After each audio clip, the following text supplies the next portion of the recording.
Hey guys, how are you all? I hope आप सब अच्छे होंगे। मैं भी एकदम अच्छा हूं। देखो दोस्तों, हम सबको ये पता है कि फाइनेंशियल इंस्ट्रूमेंट हमारे एफआर पेपर में बहुत बहुत बहुत इंपॉर्टेंट रहता है और उसका जो वेटेज होता है वो 20 से 22 मार्क्स का रहता है। कभी कभार तो 29 मार्क्स तक का भी पूछा गया है एक दो अटेम्प्ट में। So considering the particular weightage of this topic, ये टॉपिक है तो बहुत इंपॉर्टेंट और इसके नंबर ऑफ क्वेश्चंस भी बहुत सारे हैं।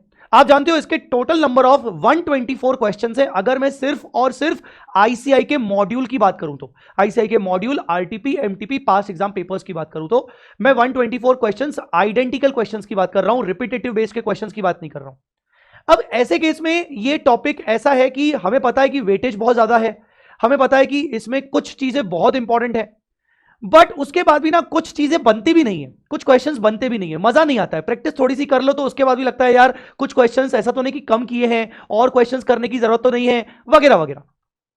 तो मैं आपको बता दूं कि देखो ये टॉपिक ऐसा है कि छोड़ने का तो बिल्कुल सवाल नहीं उठता, but at the same time कि इसको कैसे स्ट्रॉन्ग करें।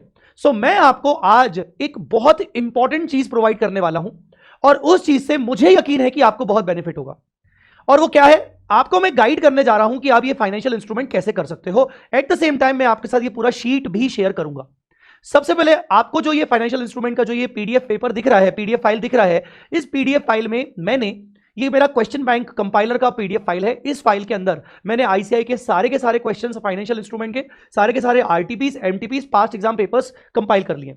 बट इसको मैंने आरटीपी वाइज एमटीपी वाइज नहीं रखा है, इसको मैंने ना क्वेश्चन के क्लासिफिकेशन वाइज रखा है। देखो कितनी तरीके के क्वेश्चंस आ सकते हैं। अगर आप देखोगे कुल मिला के 16 कैटेगरीज मैंने रखी हैं। फर्स्ट कैटेगरी जो कि एक बेसिक कैटेगरी है कि भाई फाइनेंशियल एसेट लायबिलिटी इक्विटी कैसे आइडेंटिफाई करें। सेकंड कैटेगरी आपका फाइनेंशियल एसेट के टाइप ऑफ कैटेगरी है। हर कैटेगरी के अंदर बहुत सारे क्वेश्चंस हैं, हर कैटेगरी के अंदर।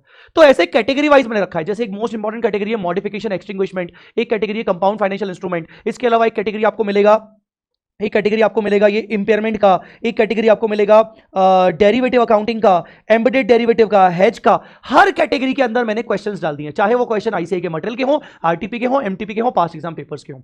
और कुल मिला के कितने क्वेश्चंस बनते हैं? 124। अब मैं आपको बोलूं कि भाई बेटा पूरे के पूरे 124 क्वेश्चन कर लो, बहुत अच्छी बात है, आप तो करना भी चाहिए। आपको अगर आपको रैंक लाना है, आपको बहुत अच्छे मार्क्स लाने हैं, तो आपको 124 क्वेश्चन तो करने ही चाहिए। बट क्या होगा अगर आपके पास टाइम नहीं है, अगर आपके पास सफिशिएंट टाइम नहीं है? ऐसे केस में आप क्या कर सकते हो? ऐसे केस में मैं आपको निकाल के दे रहा हूं इन 124 में से 47 मोस्ट इंपॉर्टेंट क्वेश्चंस, ठीक है ना। 47 मोस्ट इंपॉर्टेंट क्वेश्चंस आपको मिलेंगे इसी शीट के अंदर और हर एक क्वेश्चन के साथ उसका सोल्यूशन है। और ये शीट मैं आपको दे रहा हूं फ्री ऑफ कॉस्ट। यस, ये जो आपका पूरा फाइल आप देख रहे हो, पीडीएफ फाइल देख रहे हो, ये क्वेश्चन बैंक कंपाइलर 4.0 से है और ये पूरा फाइल मैं आपको फ्री ऑफ कॉस्ट प्रोवाइड कर रहा हूं फॉर दिस अपकमिंग अटेम्प्ट, ताकि आपकी प्रैक्टिस बहुत जबरदस्त तरीके से हो सके। अब ये 47 मोस्ट इंपॉर्टेंट क्वेश्चंस आप आइडेंटिफाई कैसे करोगे? मैंने ऑलरेडी इसमें हाईलाइट कर दिया है। जैसे जो जो क्वेश्चन येलो हाईलाइटेड होंगे वो क्वेश्चंस आपको मिनिमम से मिनिमम पढ़ के जाने। ये जो 47 हाईलाइटेड क्वेश्चंस हैं, ये बिग, स्मॉल और इजी, टफ, ओवरऑल मिलाकर ये 47 क्वेश्चंस की प्रैक्टिस आप एक बार करके जाओगे। मैं आपको गारंटी कर रहा हूं, आपको इसके ऊपर कुछ और करने की जरूरत नहीं है। मिनिमम से मिनिमम ये 47 क्वेश्चंस आपको करके जाना है। और अगर आपने ये 47 क्वेश्चंस एक बार कर लिए, अगर ये येलो 47 क्वेश्चंस अगर आपने एक बार कर लिए, आपका कॉन्फिडेंस बहुत जबरदस्त तरीके से शूट अप हो जाएगा। अब आपके मन में आ रहा होगा कि सर ये तो ठीक है हम कर लेंगे, बट उससे पहले हम अपने कॉन्सेप्ट्स को कैसे स्ट्रॉन्ग करें? राइट, उससे पहले हम अपने कॉन्सेप्ट्स को कैसे सर स्ट्रॉन्ग करें? कॉन्सेप्ट को हमें स्ट्रॉन्ग करना है। फाइनेंशियल इंस्ट्रूमेंट के कई कॉन्सेप्ट्स हमारे स्ट्रॉन्ग नहीं है सर, वो कैसे करें? देखिए, मैं आपको यह बता सकता हूं कि फाइनेंशियल इंस्ट्रूमेंट को आप अगर कॉन्सेप्ट स्ट्रॉन्ग करना चाहते हो तो आप इसी वीडियो के डिस्क्रिप्शन में चले जाओ, आपको मेरा कंप्लीट फाइनेंशियल इंस्ट्रूमेंट का चार्ट रिवीजन लेक्चर मिल जाएगा। और जो चार्ट रिवीजन मैंने इस पर्टिकुलर चार्ट से मैंने पूरा रिवाइज करवाया, रिवाइज छोड़ो, डिटेल में मैंने डिस्कस किया है। तो पूरा फाइनेंशियल इंस्ट्रूमेंट का आपको डिटेल डिस्कशन वीडियो अगर चाहिए, आपको रिवीजन चाहिए एक तरीके से अच्छे से, वो क्वेश्चंस की प्रैक्टिस करने से पहले, तो आप इस वीडियो के डिस्क्रिप्शन में चले जाना, आपको ये पूरा डिटेल रिवीजन मिल जाएगा। रिवीजन एक बार आप देख लोगे, रिवीजन आपको टेंटेटिवली आपको 2 घंटे में आपका रिवीजन हो जाएगा।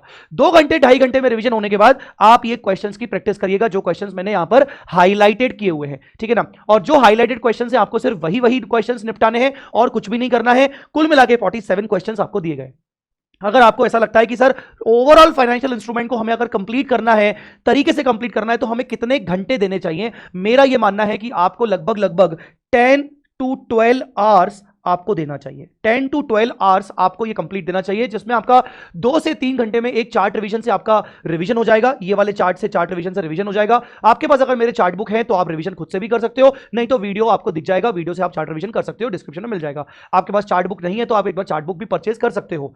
इसके अलावा क्वेश्चंस करने के बाद रिवीजन करने के बाद 10-12 आवर्स का अगर देखें तो टोटल है, तो 10-12 आवर्स के बाद आप 3 आवर्स का रिवीजन मान लो, तो रिमेनिंग आपका 9 आवर्स के अंदर अंदर ये क्वेश्चंस की आप प्रैक्टिस कर सकते हो। मैं आपको ये बता रहा हूं 10-12 आवर्स के अंदर आपको रिवीजन भी करना है, आपको पूरी प्रैक्टिस भी करना है।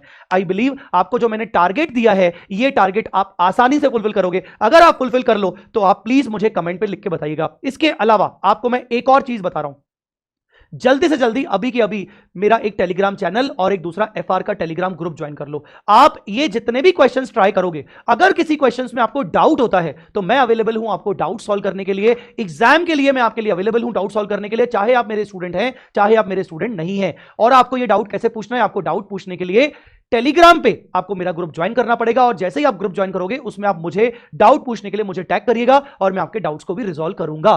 ठीक है, तो आपको क्या क्या करना है, एक तो इसका पीडीएफ आपको मिल जाएगा, दूसरा आपको चार्ट रिवीजन के लिए आपको लेक्चर मिल जाएगा। इसके अलावा टेलीग्राम के 2 ग्रुप मिलेंगे, एक चैनल मिलेगा और एक ग्रुप मिलेगा, दोनों आपको ज्वाइन करना है ताकि आप मुझसे डाउट्स पूछ सकें।